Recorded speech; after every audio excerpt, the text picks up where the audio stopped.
हमने रिलेशन बनाया और हमने इस बार प्रेगनेंसी के लिए ट्राई किया और हम ये चाह रहे हैं कि हमारी प्रेगनेंसी इस बार सक्सेसफुल हो जाए। लेकिन जब मैंने प्रेगनेंसी टेस्ट किया तो वो नेगेटिव आया।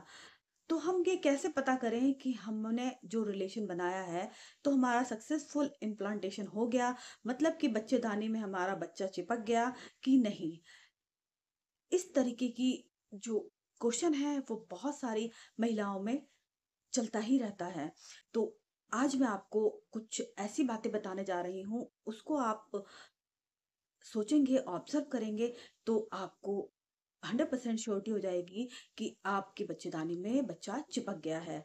सो अगर आपको जानकारी अच्छी लगे और अगर आप चैनल पे नए विज़िट कर रहे हैं, तो चैनल को सब्सक्राइब करना ना भूलें और ज़्यादा से ज़्यादा लोगों को जानकारी शेयर करें।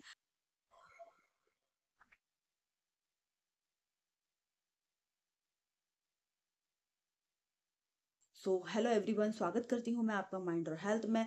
मैं आपकी होस्ट डॉक्टर बबीता। बहुत सारे लोग मेरे पास में ये क्वेश्चन करते हैं और पूछते हैं कि हमने इस बार रिलेशन बनाया है और हमने टेस्ट किया तो हमारा टेस्ट तो नेगेटिव आया। फिर मैंने उनसे बोला कि आप दोबारा टेस्ट कीजिए। उन्होंने दोबारा रिपीट किया तो उसके बाद में वो रिजल्ट पॉजिटिव आ गया। तो उन्होंने बोला, मैडम ये कैसे पॉसिबल हुआ?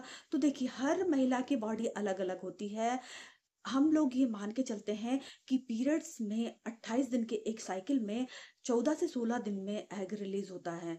तो देखिए, किसी किसी की बॉडी में अलग अलग सिम्टम्स होते हैं। जरूरी नहीं है 16वें दिन, हो सकता है 17वें दिन एग रिलीज हुआ हो और आपने रिलेशन बनाया हो, उसके बाद में फर्टिलाइजेशन की ओर चला गया हो।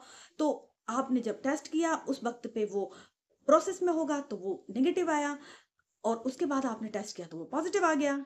इस तरीके की जो घटनाएँ होती हैं वो बहुत कॉमन है और किसी भी महिला के साथ में हो सकती है कि अगर आप सोच रहे हैं कि अभी हम टेस्ट करें और वो नेगेटिव आ जाए और उसके बाद हम दोबारा टेस्ट करें वो पॉजिटिव आ जाए।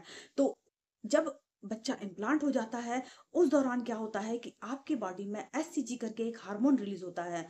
उस हार्मोन की एक क्वालिटी ये होती है कि अगर इम्प्लांटेशन सक्सेसफुल हो गया होता है, बच्चेदानी बच्चा चिपक गया होता है, तो वो पर डे डबल होता जाता है। तो अगर आप जैसे टेस्ट करेंगे, मान लो आपने पहले टेस्ट किया उसमें लाइन हल्की आई है और अगर आपने थोड़े 1-2 दिन बाद फिर टेस्ट किया तो वो डार्क आ गई, तो ये एससीजी के कारण होता है, बढ़ता जाता है, बढ़ता जाता है। तो इससे क्या है, महिलाओं में बहुत सारे सिम्पटम्स आना शुरू हो जाते हैं। बहुत सी महिलाओं में नहीं भी आते हैं सिम्पटम्स, लेकिन आपको हल्की-फुल्की जैसे थकावट है वो ज़रूर होगी। और मैं ये नहीं कह रही, हर मैंने पहले बताया आपको कि हर महिला की बॉडी अलग-अलग होती है, तो उनको अलग-अलग टाइप के सिम्पटम्स आते हैं। जैसे बहुत सी महिलाओं को बहुत थकावट लगती है, वो बहुत एकदम डल-डल फ़ील करती हैं, लगता है आराम कर लें। तो ये क्या होता है, ये सिम्पटम्स हैं आपके कि आपका इम्प्लांटेशन सक्सेसफुल हो गया है। इसके अलावा क्या है कि आपको एक पर्टिकुलर स्मेल आएगी। अगर आप किचन में काम कर रहे होंगे तो आपको उसमें से अच्छा नहीं लगेगा, काम करने का मन नहीं होगा, लगेगा ऐसा कि हम बार-बार आराम करें। तो इस तरीके के सिम्पटम्स आपको, ये अगर इम्प्लांटेशन सक्सेसफुल हो जाता है तो ये आपके सामने नज़र आना शुरू हो जाते हैं। इसके साथ-साथ में क्या होता है कि आपको बार-बार यूरिन की समस्या होने लगती है कि आपको बार-बार यूरिन जाना पड़ता है। क्यों? क्योंकि क्या होता है कि इम्प्लांटेशन की जो प्रक्रिया है वो हो जाती है, तो आपके ब्लैडर पे प्रेशर पड़ना शुरू हो जाता है, तो आपको बार-बार यूरिन आना शुरू हो जाती है। आपको ऐसा लगता है कि मुझे बार-बार यूरिन आ रही है और आप यूरिन जाते हैं तो थोड़ी मात्रा में आती है।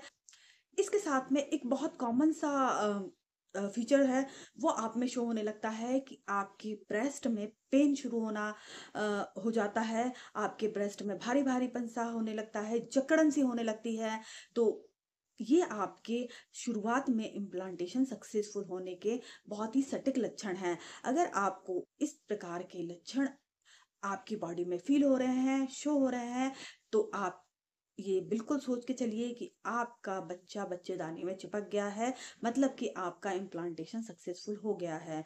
तो इसके बाद की प्रक्रिया क्या है कि आप टेस्ट करने के बाद आप अपनी गायनोलॉजिस्ट से मिलिए, उनसे बात करिए और इसके आगे की प्रक्रिया उनके अनुसार आप जो कहते हैं, उनको आप फ़ॉलो अप करिए। और इसके बाद आप एक स्कैन ज़रूर करा लीजिए, इससे आपको क्या श्योर हो जाता है कि आपके बच्चे की पोज़ीशन क्या है और आपकी जो दवाइयाँ शुरू हो जाती हैं, जैसे कि फॉलिक एसिड और कुछ और सप्लीमेंट है जो डॉक्टर आपको सजेस्ट करते हैं, उसको आप रेगुलर करिए और आप अपना ध्यान ज़रूर रखिए। इस दौरान आपको रेस्ट करना बहुत आवश्यक है, क्योंकि इसी दौरान सबसे ज़्यादा मिसकैरेज के केस होते हैं। तो आई होप सो आपको जानकारी अच्छी लगी होगी। ज़्यादा से ज़्यादा लोगों को वीडियो शेयर कीजिए। So thank you so much.